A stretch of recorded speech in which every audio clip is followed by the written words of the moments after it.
I saw an older lady just on the side of the road. As a driver, someone on the side of the road trying to cross, an elder lady, what do? You just stop. So I stopped and I'm trying to get her to cross. She wasn't looking at me. What she was doing was just looking on the other side of the road. And I just got confused and I just waited for a little bit more. She wasn't giving me any signal, nothing. It was just standing there. I just drove off. Suddenly I felt something tells me. I just really believe God spoke to me. And he said, look into the mirrors. So I look in the mirror to look behind me. And instantly I saw a school bus just behind me. And so the school bus had also stopped the same way I stopped because the driver had seen the elder lady. Okay, and I was like, okay, let me just see what's going on a little bit more. I just watch it. So at this time, I just slowed down and I was just looking. And to my amazement, the bus driver, the school bus driver, just beeped his horn, and it was as if he was communicating with this elder lady. And I saw the elder lady just nod her head like that, literally like that, and she literally just crossed the road. It just crossed. And I was like, what just happened? Strength in the silence, brother. Take a seat and take a stand. The barber chair is open. Let's talk.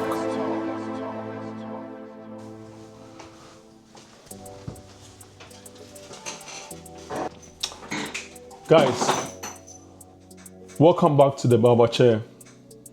I hope you're all doing well. Today is a conversation with myself. I had an experience this one I want to share with you. It impacted me a lot. So let's go. I was coming to work this morning, and you know how it is. Sometimes early in the morning, school runs. It's a lot of traffic. Just slow traffic, and as a driver you get frustrated, so frustrated. And that's just a typical day I had, the typical morning I had this morning. I was just stuck behind a bus driver.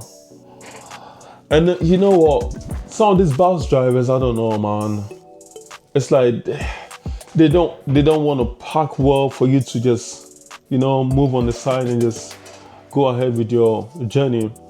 You just want to block the road and just frustrate. And this was just my experience, what I had this morning. And I got stuck behind a bus driver. Also frustrated, just impatient. I just wanted to go because I'm late to work. So finally this bus driver began to move. Yeah, let's go.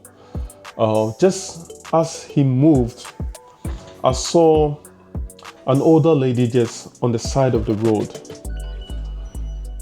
And as a driver, someone on the side of the road trying to cross, an elder lady, what do? You just stop for them to cross. So I stopped and I'm trying to get her to cross. Okay, she wasn't looking at me. I was trying to get her to look at me, something to do. All she was doing was just looking on the other side of the road. And I just got confused and I just waited for a little bit more.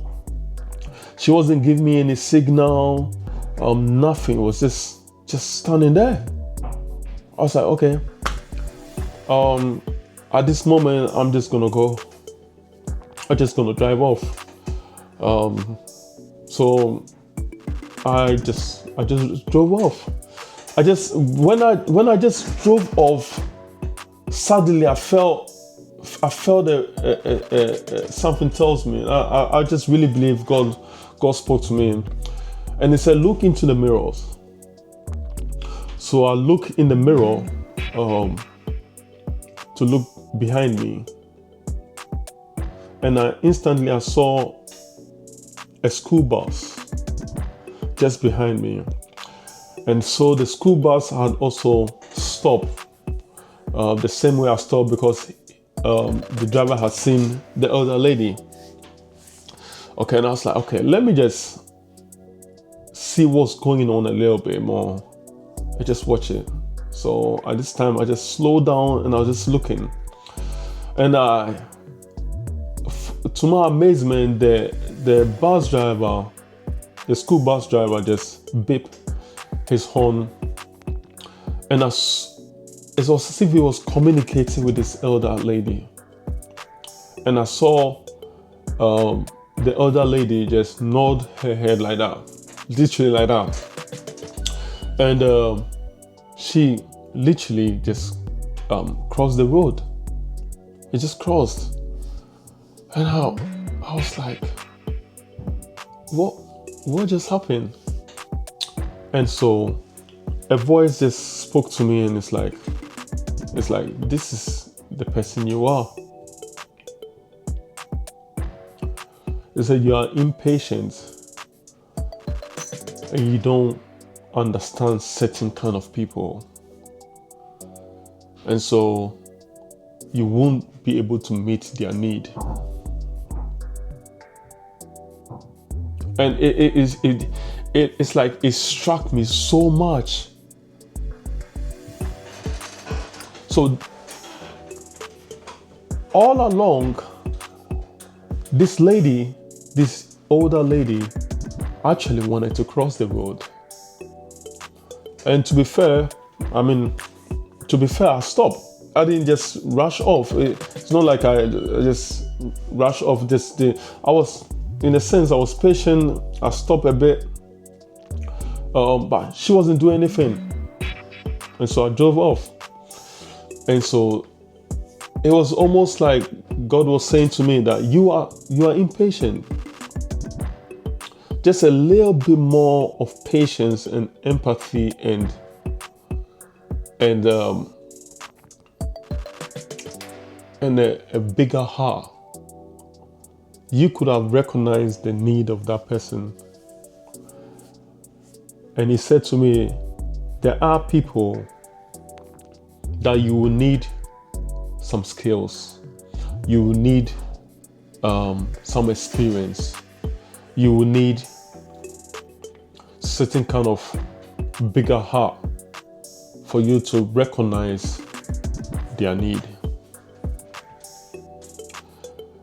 And it's like, I learned something there,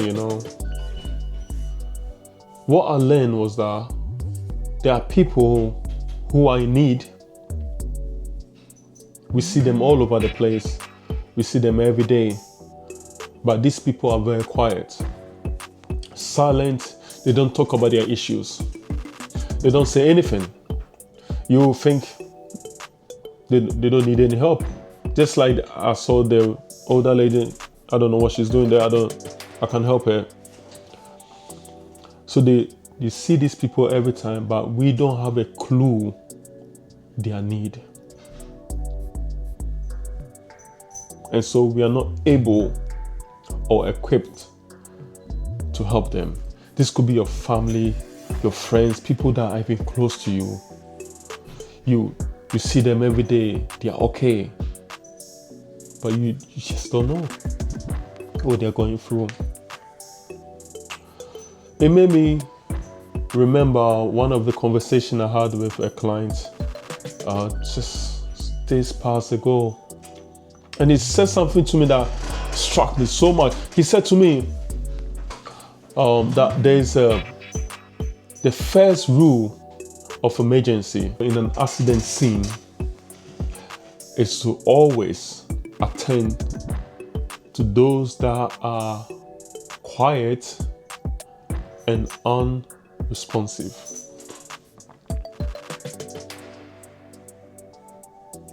So you will think, for ordinary person who doesn't know anything about emergency, I don't know, you will think in an emergency scene, accident scene, where people are crying out and dying and all that and shouting, that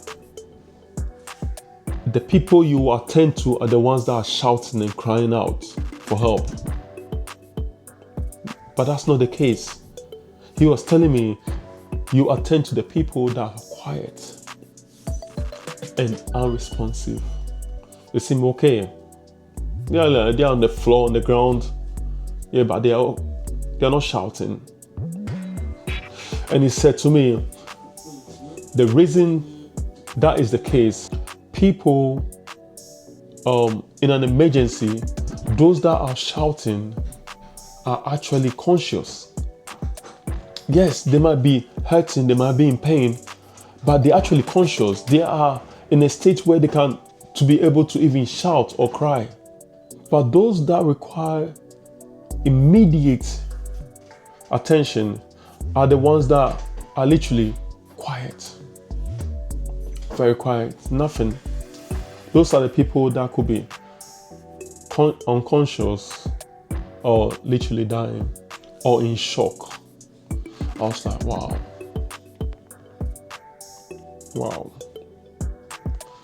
And he said to me, a lot of people deal with issues of life, whether it's a loss of a loved one, whatever it is, life happens, and people deal with it separately, differently.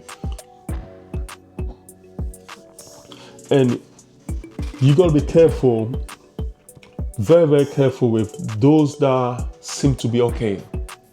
They lost a loved one, they're not crying, they're not showing any emotions, they seem okay.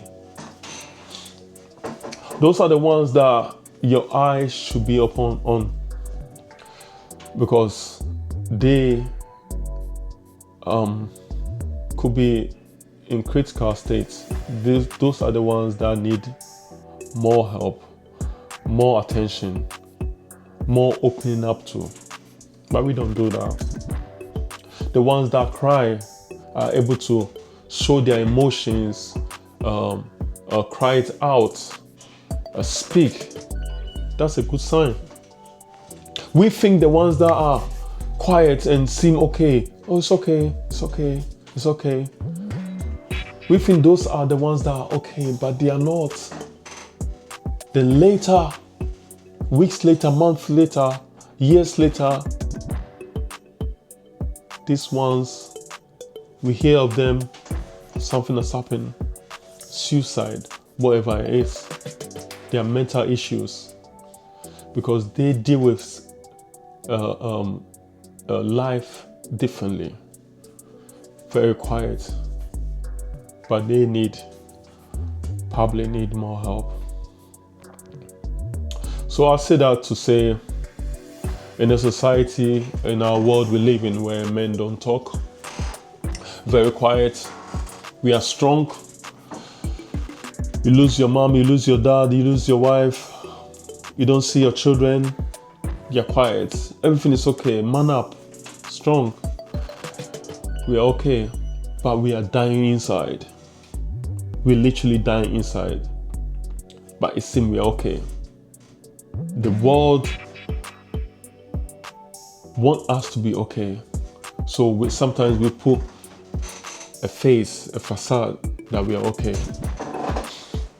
But it's later that these things come and affect people a lot. And suddenly you hear someone just take their life. It's like, how? How would they take their life?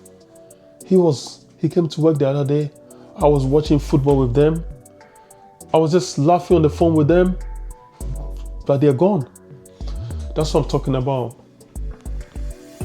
Right, so if you are hearing me, not everyone who needs help cry out.